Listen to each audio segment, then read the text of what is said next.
What's up everyone? Anthony here. Hope you're doing well. This video is more for anybody under the age of 30, so if you're over that, see ya. You probably have nothing to hear with this video. You can stay if you want, but I'm mostly talking to millennials and subsequent generations underneath. You guys want free tuition for colleges?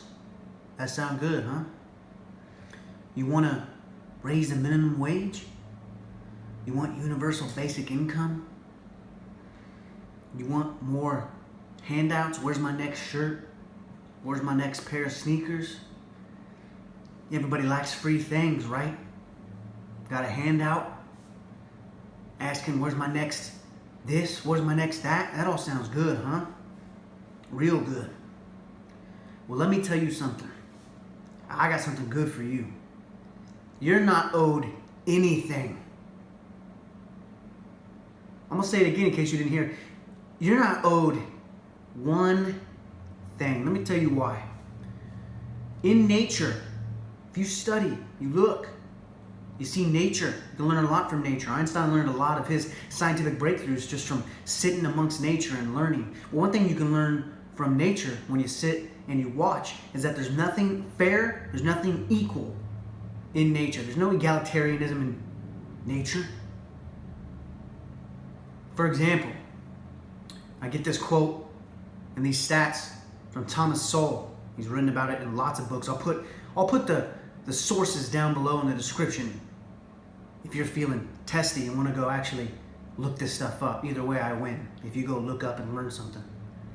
But for example, almost more than 90% of the tornadoes produced in the world, all over the world, are produced in one tiny part of America, in one narrow sliver of the Midwest. It's called Tornado Alley, and I would know I'm from Kansas. And every year it's tornado season, right around now. And for whatever reason, the conditions for a tornado are perfect right then and right there. But it's 90% are produced. That's not fair. You don't ever hear about tornadoes in Great Britain or Africa. Why not? Well, 90% of them are produced in one place. There's this thing called the Pareto distributions, the Pareto effect, Pareto theory. And what it says is a certain amount of things in nature are going to produce the most quality product, the most quality, they're going to produce the most of an end product. For example, trees, right? The highest trees, it's always the minority. There's always going to be a minority of production done by, or the most production done by the smallest amount of group. It's the same with trees that grow the highest. It's the same with stars that grow in clusters. Okay, you can look this up, Pareto distribution. Regardless, what it shows is there's nothing fair, there's nothing equal in nature. And subsequently, it shows that you're not owed anything, right? Why would we think that something that doesn't happen naturally, we can make occur with humans in a system as diverse and complex as ours? And here's what it really comes down to is entitlement, having a sense of entitlement, wants a handout. Give me something. Hard work wants a chance. And usually, to even get that chance, you gotta break your back. You gotta fight, and you gotta work hard just to get that chance. Millennials and younger, to me, your ignorance is showing. There's a deep-seated and deep-rooted ignorance of history. There is a deep-rooted and deep-seated misreading of history.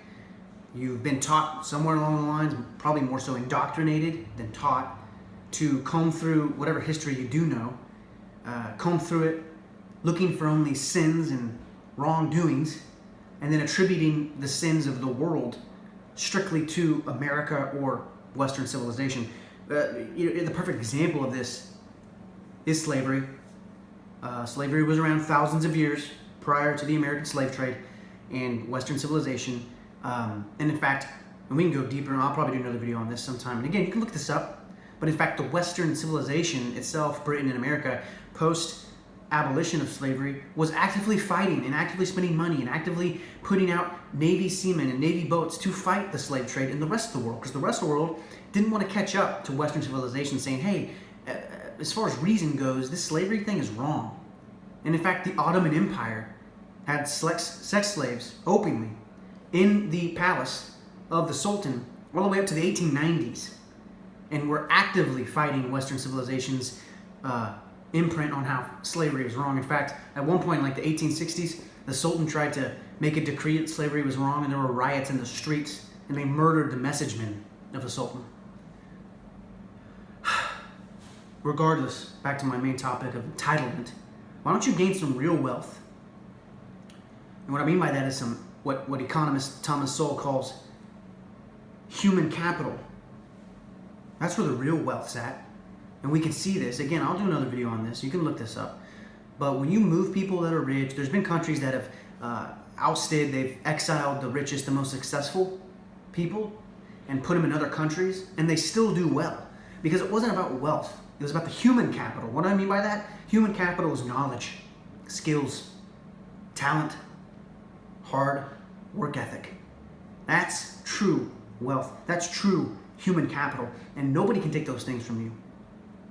And in fact, you can accumulate as much of those things, that capital, you can be as greedy as you want with that and not hurt anybody else, usually.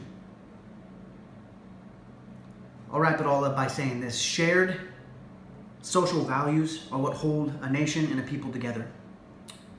That's crumbling. We can't agree on anything. We're the most polarized right now in America. So I wanted to present a new shared social value. Perhaps it'll stick, probably won't, no one really cares. But to me, currently, the new shared social value that I suggest, that we all agree on and hold value, have valuable to our hearts, is this, summed up in one sentence: nobody owes you anything. How's that for shared social value?